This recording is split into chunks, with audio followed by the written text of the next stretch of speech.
Hi friends, welcome back to my channel. ಚಪಾತಿ ಸಾಫ್ಟಾಗಿ ಆಗಬೇಕು. ಬೆಳಗ್ಗೆ ಮಾಡಿ ರಾತ್ರಿ ಇಟ್ಟು ಕೂಡ ಇದೇ ರೀತಿ ಅಂದರೆ ಇವಾಗೇ ಮಾಡಿದ್ದೀವಿ ಥರನೇ ಇರಬೇಕು. ಮತ್ತು ಗ್ಯಾಸ್ ಉಳಿತಾಯ ಆಗಬೇಕು, ಬೇಗ ಆಗಬೇಕು.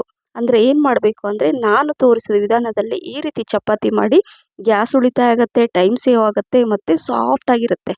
ಇಲ್ಲಿ 2 ಕಪ್ಪಷ್ಟು ಗೋಧಿ ಹಿಟ್ಟು ತೊಗೊಂಡು ಸ್ವಲ್ಪ ಉಪ್ಪು ಸಾಲ್ಟ್ ಹಾಕ್ಕೊಂಡು ನೀರು ಎಷ್ಟು ಬೇಕೋ ಅಷ್ಟು ನೀರು ಹಾಕ್ಕೊಂಡು 1 ಟೀ ಸ್ಪೂನಷ್ಟು ಮೊದಲು ಎಣ್ಣೆ ಹಾಕ್ಕೊಂಡು ಆಯಿಲ್ ಸ್ವಲ್ಪ ಜಸ್ಟ್ 1 ಟೀ ಸ್ಪೂನಷ್ಟು ಆಯಿಲ್ ಹಾಕ್ಕೊಂಡು ನೀರು ಎಷ್ಟು ಬೇಕೋ ಅಷ್ಟು ಈ ರೀತಿಯಾಗಿ ಕಲಿಸ್ಕೋಬೇಕು. ಚಪಾತಿ ಹಿಟ್ಟಿನ ಅದಕ್ಕೆ ಆದರೆ ಸ್ವಲ್ಪ ಸಾಫ್ಟ್ ಆಗಬೇಕು, ತುಂಬ ಗಟ್ಟಿಯಾಗಿ ನಾದ್ಕೋಬಾರ್ದು.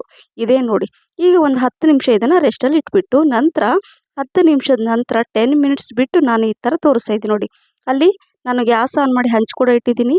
ಇಲ್ಲಿ ಚಪಾತಿ 2 ನಾನು ಯಾವ ಥರ ಮಾಡಿ ತೋರಿಸ್ತಾ ಇದ್ದೀನಿ ನೋಡಿ. ಈ ಥರ ಮಾಡಿಕೊಂಡು ಅದಕ್ಕೆ ಸ್ವಲ್ಪ ಎಣ್ಣೆ ಹಚ್ಕೊಂಡು ನಂತರ ಅದಕ್ಕೆ ಹಿಟ್ಟನ್ನು ಅಂದರೆ ಗೋಧಿ ಹಿಟ್ಟನ್ನು ಹಚ್ಕೊಂಡು ಇಟ್ಕೊತಾ ಇದ್ದೀನಿ. ಅದೇ ರೀತಿ ಮತ್ತೆ 2 ನಾನು ಉಂಡೆಗಳನ್ನು ಮಾಡಿ ಮತ್ತೆ ಅದನ್ನು ಸ್ವಲ್ಪ ಒತ್ತಿಬಿಟ್ಟು ಎಣ್ಣೆನ ಹಚ್ತಾ ಇದ್ದೀನಿ ಮೇಲೆ, ನೀವು ನೋಡ್ತಾ ಇರ್ಬೋದು.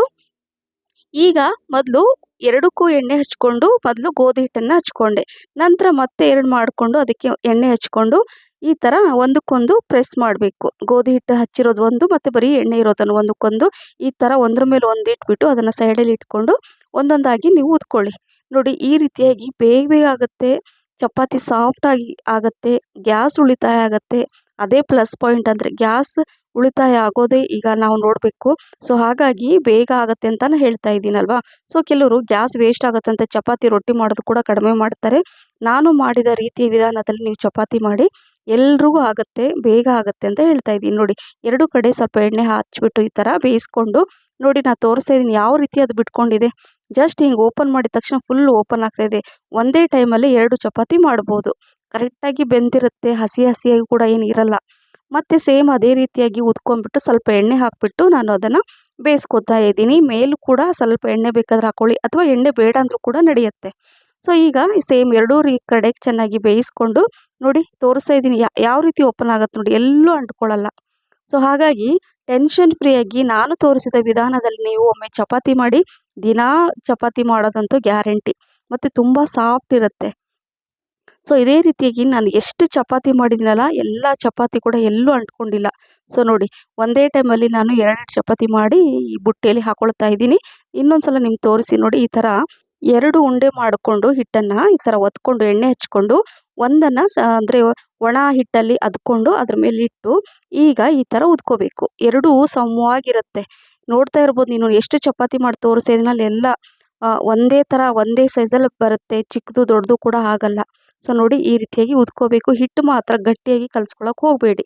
ಆದಷ್ಟು ಹಿಟ್ಟು ಸ್ವಲ್ಪ ಸಾಫ್ಟಾಗಿದ್ದರೆ ಚೆನ್ನಾಗಿರುತ್ತೆ, ಯಾಕಂದರೆ ಚಪಾತಿ ಕೂಡ ತುಂಬ ಸಾಫ್ಟಾಗಿರುತ್ತೆ. ಈಗ ಈ ಥರ ಎಣ್ಣೆ ಈ ಥರ ಹಾಕ್ಕೊಂಡು ನಾನು ಸೇಮ್ ಎಲ್ಲ ಅದೇ ಚಪಾತಿನ ಅದೇ ಥರ ನಾನು ಮಾಡ್ಕೊಂಡು ಇಟ್ಕೊಳ್ತಾ ಇದ್ದೀನಿ. ನೋಡಿ, ಒಂದೊಂದು ಚಪಾತಿನೂ ಪದರಾಗಿ ಎಷ್ಟು ಚೆನ್ನಾಗಿ 2 ಚಪಾತಿಯಾಗಿ ಬರ್ತಾಯಿದೆ ಒಂದೇ ಟೈಮಲ್ಲಿ. ಎಲ್ಲ ಚಪಾತಿನೂ ನಿಮ್ಗೆ ತೋರಿಸಿದ್ದೀನಿ. ಎಷ್ಟು ಚಪಾತಿ ಮಾಡಿದ್ದೀನಿ ಅಷ್ಟು ಚಪಾತಿ ನಾನು ನಿಮ್ಗೆ ತೋರಿಸ್ತಾ ಇದ್ದೀನಿ. ಯಾಕಂದರೆ ಒಂದು ಬರುತ್ತೆ ಇನ್ನೊಂದು ಬರಲ್ಲ ಅಂತ ಹೇಳೋಕ್ಕೆ ಚಾನ್ಸೇ ಇಲ್ಲ. ಸೇಮ್ ಎಲ್ಲ ಚಪಾತಿನೂ ಅದೇ ರೀತಿ ಬರ್ತಾ ಇರುತ್ತೆ. ಅಥವಾ ನೀವು ಚಪಾತಿ ಹಂಚ್ ಮೇಲೆ ಓಪನ್ ಮಾಡೋಕ್ಕೆ ಈ ಥರ ಆಗಲಿಲ್ಲ ಅಂದರೆ ನೋಡಿ ತೋರಿಸ್ತಾ ಇದ್ದೀನಿ. ಈ ಥರ ನೀವು ಬುಟ್ಟಿಯಲ್ಲಿ ಅಥವಾ ಒಂದು ಪ್ಲೇಟಲ್ಲಿ ಹಾಕ್ಕೊಂಡು ಈ ಥರ ಓಪನ್ ಮಾಡಿ ಮತ್ತೆ ಅದನ್ನು ಫೋಲ್ಡ್ ಮಾಡಿ ಇಟ್ಕೊಂಬಿಡಿ.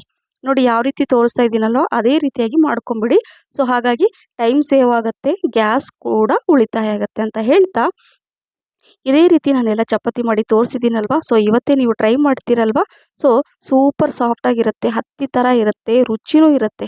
ಸೊ ಹಾಗಾಗಿ ಟ್ರೈ ಮಾಡಿ ಅಂತ ಹೇಳ್ತಾ, ಸೊ ಈ ರೆಸಿಪಿ ಏನಾದರೂ ಇಷ್ಟ ಆಗಿದ್ದರೆ ನಿಮಗೆ ಲೈಕ್, ಶೇರ್, ಕಮೆಂಟ್ಸ್ ಮತ್ತು ಸಬ್ಸ್ಕ್ರೈಬ್ ಮಾಡಿ. ನಿಮ್ಮ ಫ್ರೆಂಡ್ಸ್ ಮತ್ತು ಫ್ಯಾಮಿಲಿ ಕೂಡ ಶೇರ್ ಮಾಡಿ. ಹಾಗೆ ನನ್ನ ಫೇಸ್ಬುಕ್ ಪೇಜ್ ಫಾಲೋ ಮಾಡೋದನ್ನು ಕೂಡ ಮರಿಬೇಡಿ. ನೋಡಿ ತೋರಿಸ್ತಾ ಇದ್ದೀನಿ ಒಂದು ಚಪಾತಿ ಎಷ್ಟು ಸಾಫ್ಟ್ ಇದೆ. ಸೊ ಹಾಗಾಗಿ ಮಿಸ್ ಮಾಡದೆ ಮಾಡಿ ಅಂತ ಹೇಳ್ತಾ ಮತ್ತೆ ಇನ್ನೊಂದು ಹೊಸ ರೆಸಿಪಿ ಜೊತೆ ಸಿಗ್ತೀನಿ. ಅಲ್ಲಿವರೆಗೂ thank you for watching. Bye.